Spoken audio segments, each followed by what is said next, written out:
Welcome to the SDA Housing Podcast, brought to you by NDIS Property Australia.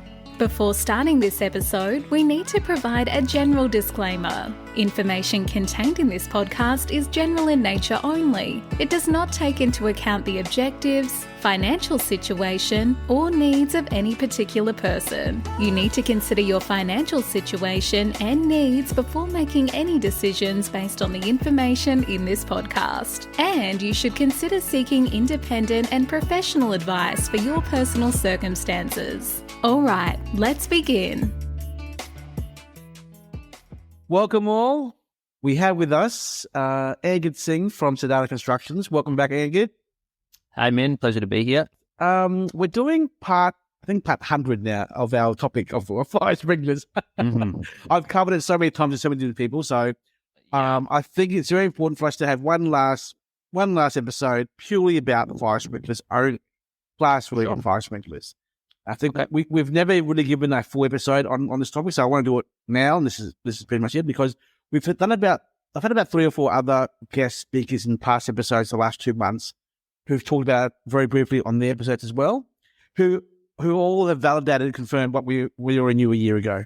Yeah. So it's good for us to actually put it to bed one more time because of the document that came out about a month and a half ago, the SDA pricing summary report from the SDA Alliance and the Urbis group as well. Yeah. Angad, you read the document. What are your thoughts on the overall document overall? Then we'll talk about the fire sprinkler after that. Yeah, look, so SDA Alliance and the Urbis group, they're both very highly regarded in the field. And I think that whoever is the policymakers, the powers that be, they take their recommendations very seriously. And for that reason, so should we. I think that the report overall is well considered. I think they've done a great job of outlining some of the issues.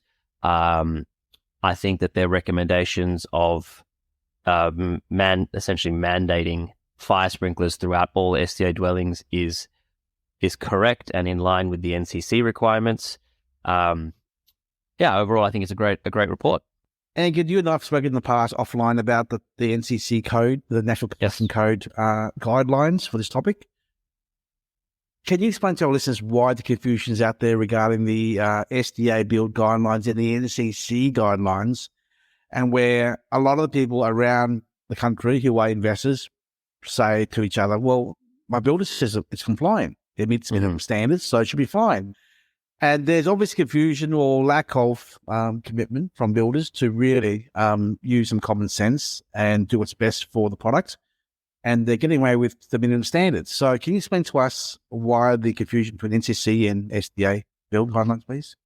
Yeah, sure. So just for clarification, when we're building SDA dwellings, we have to comply with a series of laws or legislations, which are not just the SDA guidelines, right? So remember, we're still building essentially houses. So there's still planning laws, there's still development acts that we need to follow.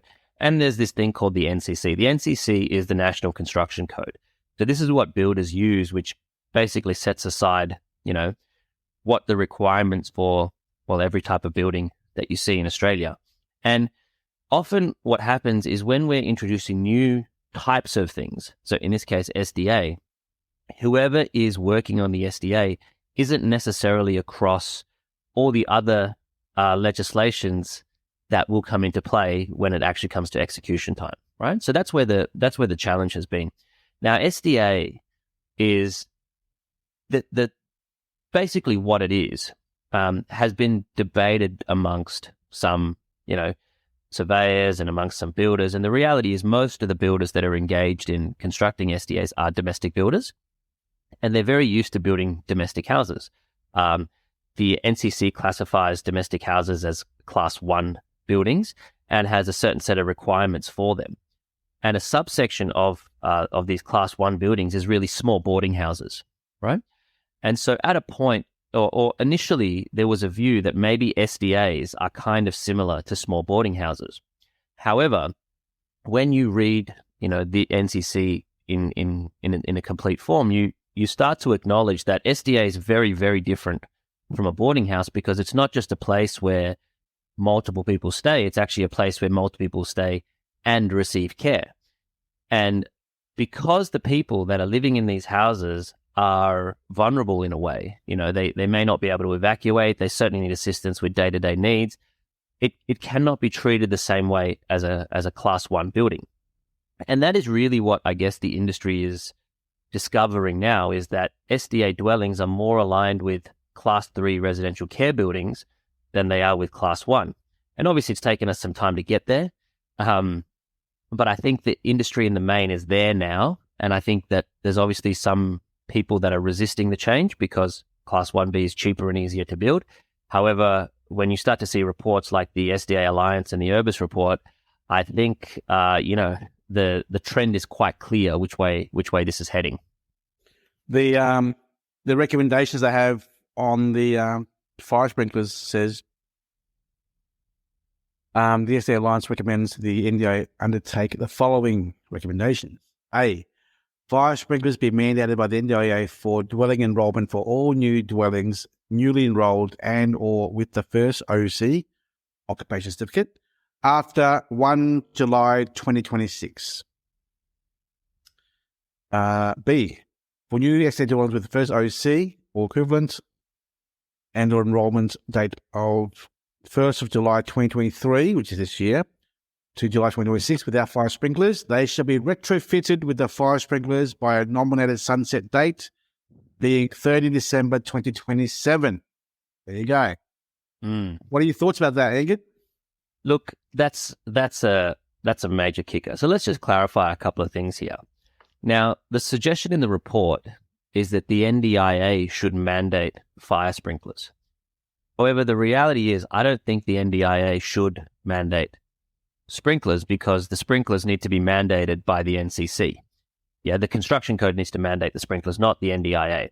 Now, once again, once we acknowledge that the people that are living in these buildings require assistance with daily needs and would need assistance in evacuating, it's very clear these are class 3 residential care buildings, and sprinklers are already mandated for these types of buildings under the NCC. Not just sprinklers, by the way. There are a number of other safety measures like a direct line of contact with a fire emergency dispatch service, for example, right? Now, in principle, though, should they become mandatory that all SDAs need to fit this classification of class 3 residential care building, which I think is the suggestion of the report, I think that's completely correct and in line with what the requirements of the NCC already are. The retrofitting is very, very interesting, though, because you just imagine what would be required to retrofit.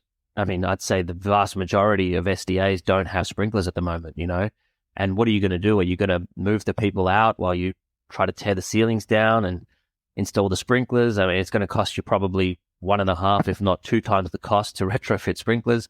That, I think, is something that the NDI would need to consider very carefully as to whether, whether they're going to implement that part of it, because it'd just be so difficult. Yeah, indeed. I mean, even in today's terms pricing, I'm going to guess here, if a new install of fire sprinkler would be, we're talking fire sprinkler, not class 3 yet, average of 45 to 60 grand across Australia as an average for a new install. So in today's dollars, a retrofit is probably 100. 80 to 110 is a price range of getting a quote to do it now. That's today. You do a retrofit in 3 years' time, we're talking 150. 110 to 150 grand total costs. And that may include or may not exclude the actual cost of bringing the participants out of home into a temporary place for 2-3 weeks or 4 weeks. While the work's done. So it's a headache. It'll be a headache for sure. Massive headache. And I think the suggestion in the report is that the NDIA is supposed to absorb some of these costs, especially for relocating participants, which I don't think is fair either. Because really the developers should be installing them in the first pass, and if they're not, they're trying to save money up front, then they should pay for it when it's required later, right? Yeah, and we're bringing this to the attention of our investors and our listeners is because, at least Now, Yeah. you'll be warned. Don't say we didn't know about this. Yeah. Next year. Yeah. Because if the government or the NDIA or the NCC brings down the hammer, it is mandatory. You've got to change it, or otherwise you will have a non-compliant SDA dwelling.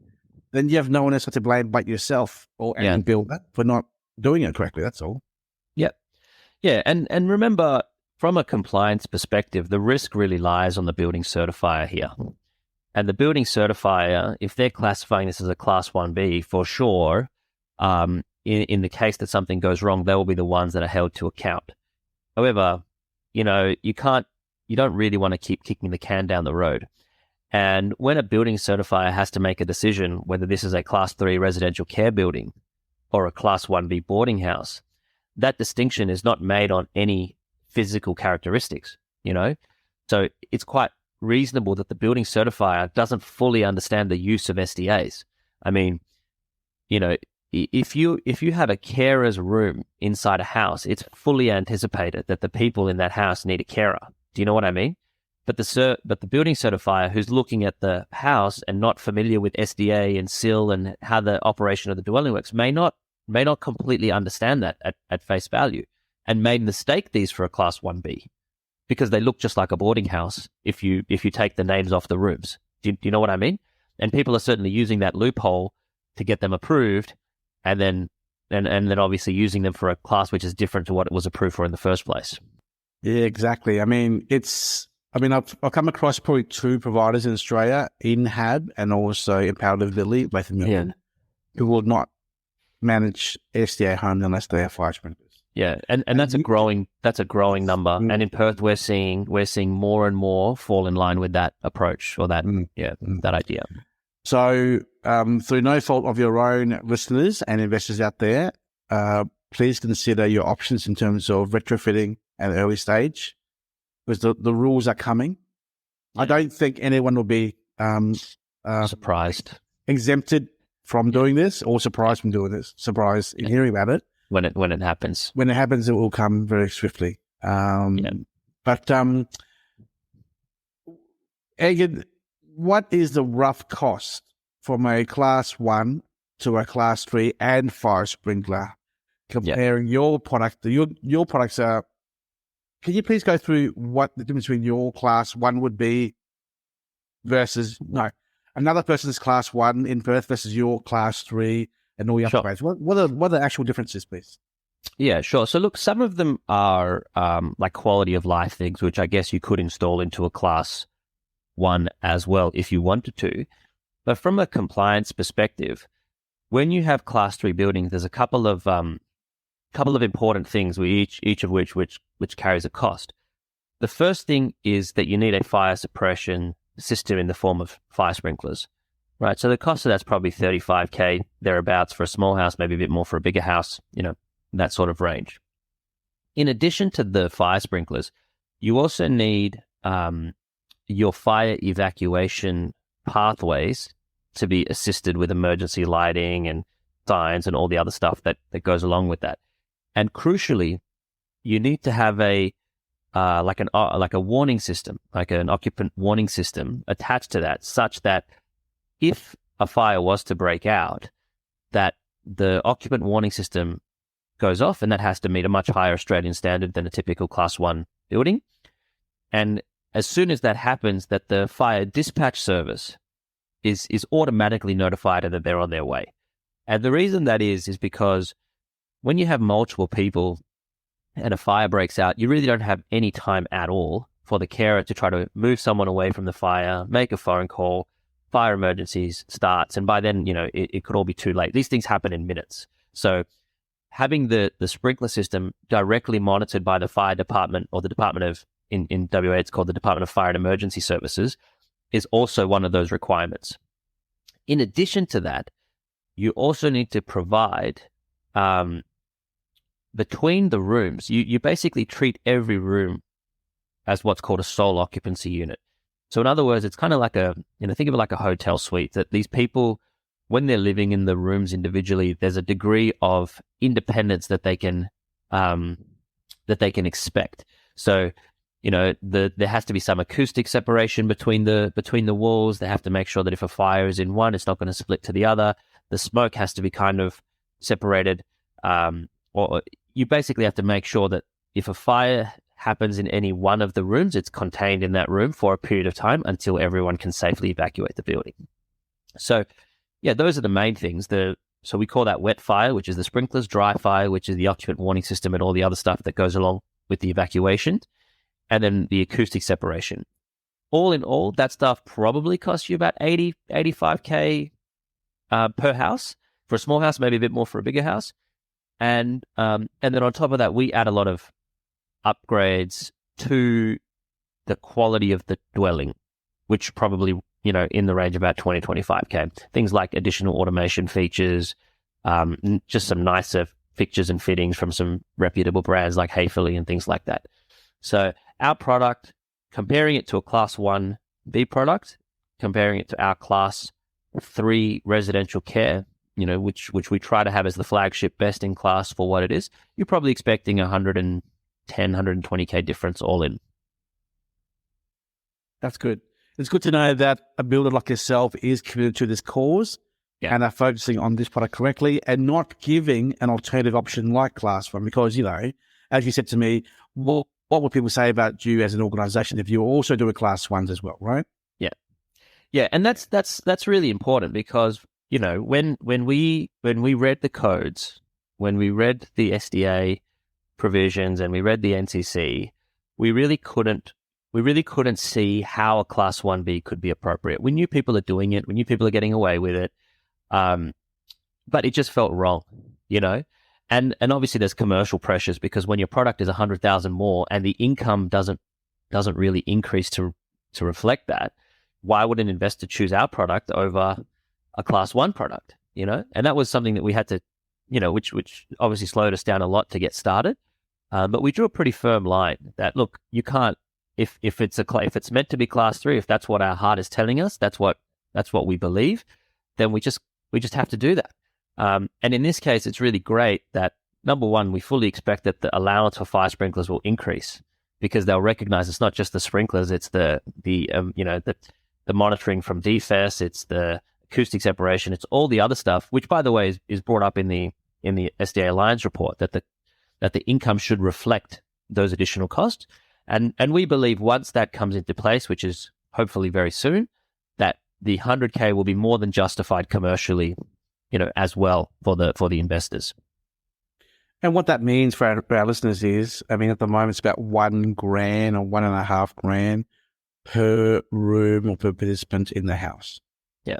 So the report here actually says they would like to see, Urbis and the SDA Alliance would like to see the NDIA significantly increase that reimbursement or income cost annually to the investor to cover the cost of fire sprinklers. Yep. Right now, $1,000 to $1,500 times 2 is like $3,000. It doesn't really much for the price of a $60,000-$70,000 cost. No.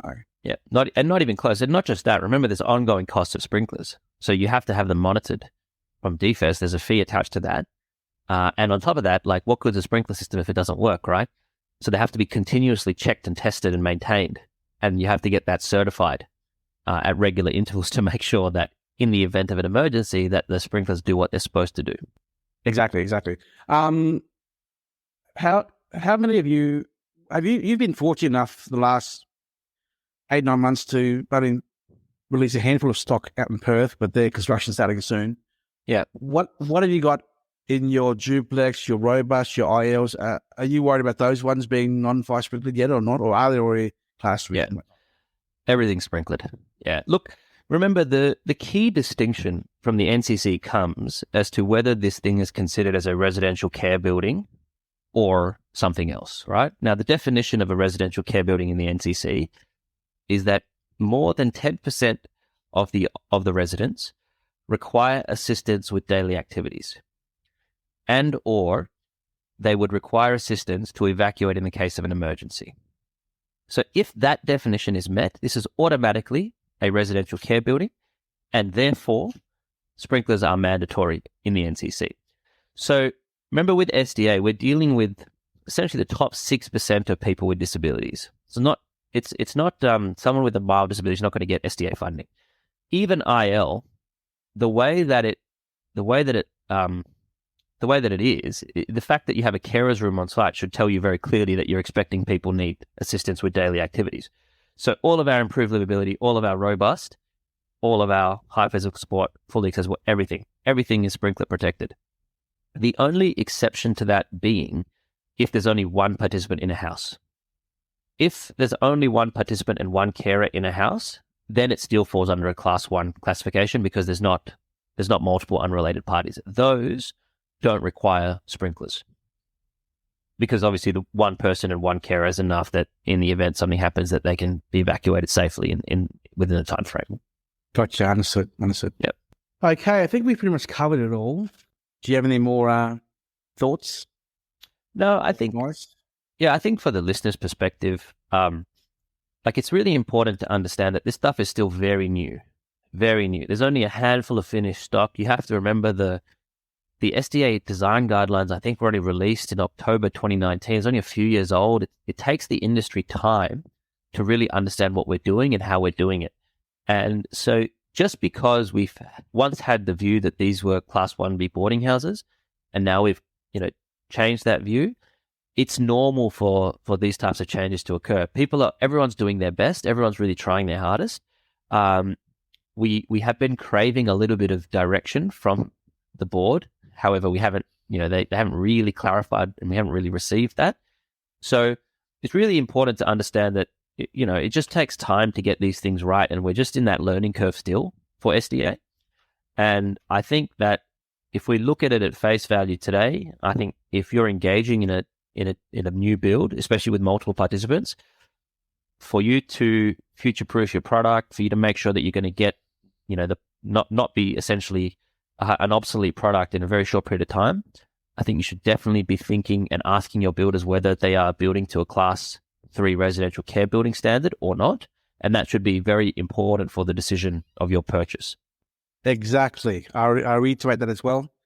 If you talk to your builder or your advisor and they say, don't worry about it, it's all good, the house is compliant, they're trying to brush it off, ask the question, but is it really a Class 3 house and 5 sprinkler house?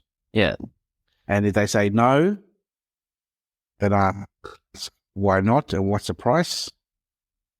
I mean, I'll tell you, my personal opinion is, I talk to a lot of builders about this topic and they always say to me, no, it's fine, it's all good. Okay, great. But what is the upgrade cost? At least give me that number. Yeah. And they always say, 20 grand, 30 grand max. Yeah. I know the real number, between 60 and 100. I know that. Yeah. But I'm testing them out to see what their response is, to see if they really know what they're talking about. Yeah. And when a builder says us 20 grand or so, they don't know what they're talking about because they've never done a Class 3 build and vice sprinkler. So that automatically tells you as a investor or buyer that the builder doesn't know what he's talking about and has explored the concept of this incoming change of laws and regulations, Yeah. So just on that, by the way, so most people are of the view that the only difference is the sprinklers, and the sprinklers probably are about 30 grand. Yeah. So it's about maybe 25 plus GST plus builder's margin, right? So you can figure that out. Maybe a little bit more depending on the size and all the rest. Yeah. But 30K is the sprinkler cost. Now, remember, for whatever reason, sprinklers are the political football that have been kicked around because they're the things that have an allowance attached to them. All the other Class 3 requirements are not stated in the NDIS price guide. Yeah. What's the extra over? The smoke detection system, the occupant warning system costs as much as the sprinklers, yet it's not brought up, right?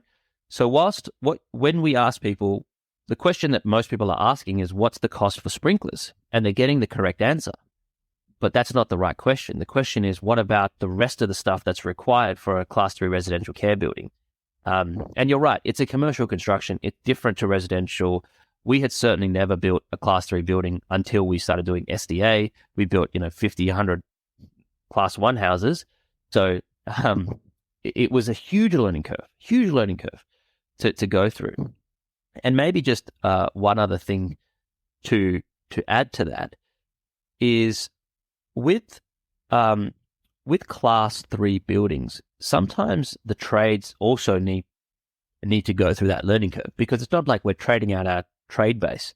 When you have these acoustic walls, you have to be very careful about how you chase them for PowerPoints and things like that. Yeah. But the trades that we're working with, they might not even recognize that this is a different wall to anything else. So the degree of supervision and attention that's required is also far higher from the builder, not just, the whole thing has to flow down the chain to actually deliver a product that works at the back end. Does that make sense? Yeah, it does, certainly. Thank you so much for the explanation, Angad. Now, you're doing a few different things in the marketplace in Perth. This is the Class 3 fire sprinkler. You're talking to still rise with looking at head leases as well. Do you want to tell us more about what you're doing there as well?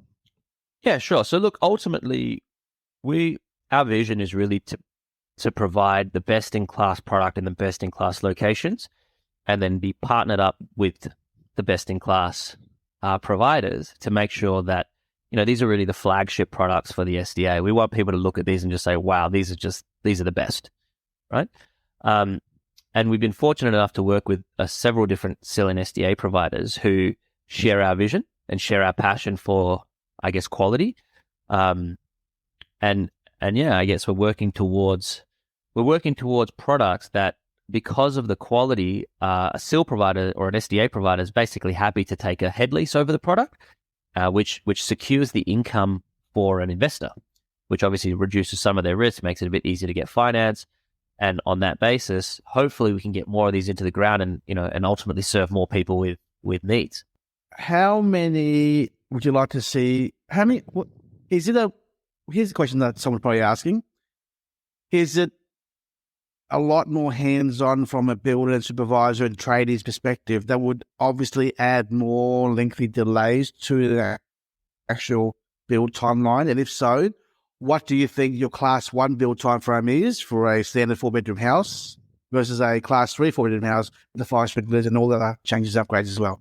Mm-hmm. Not really any different, to be honest. A lot of the stuff, the extra overs that you need run in parallel. So, for example, I don't know how well you know construction in Perth, but at the same time as your plumber and your electrician are doing the tubes for the house, your fire sprinkler tubes are also getting installed. So a lot of the activities are done in parallel. So there's no longer timeframes that are required. Interestingly, the bottlenecks that we have are all with the Class 1 trades, because that's where the demand, that's where most of the product that is being built is. Very, very little Class 3 product is being built, right? So whilst it might take weeks or months to find a roof carpenter, someone to install fire sprinklers is pretty much ready to go when you need them. Do you know what I mean? So it's not, the delays are no different. And if you sequence the work properly, it should take the same time.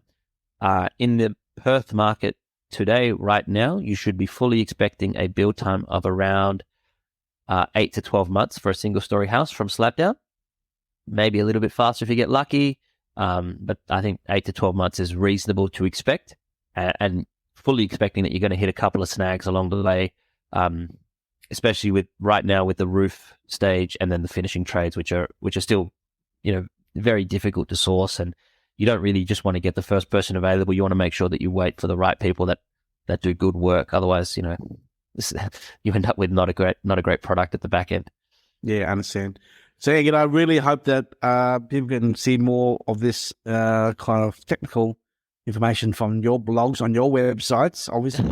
That's pressure on you to write some blogs on your website, please, so that we can all have more appreciation of what you guys are doing over there. But yeah, no, I think the thing with the Class 3, I think if you read the NCC, it's like if you Google it, it's free for everyone online. Just read the definition of Class 3, Class 1, and residential care building. Make up your own mind, right? I mean, the issues that builders are having is that a builder finds it much easier to build a Class 1B. Certainly we would have too.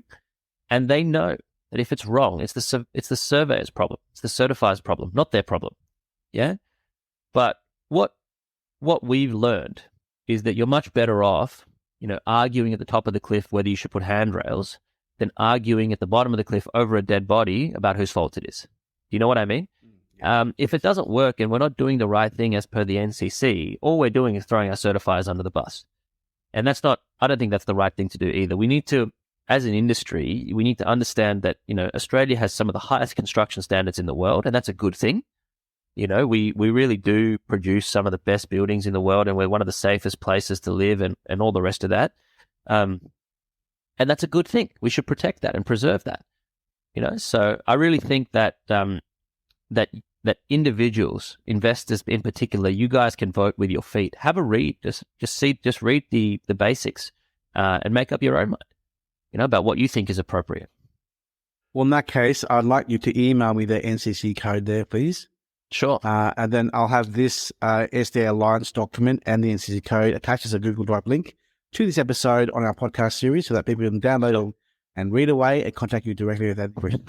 I'll give you the snippets. It's a very long read, but maybe I'll give you a couple of snippets of the key definitions and the key parts that are worth reading. Perfect.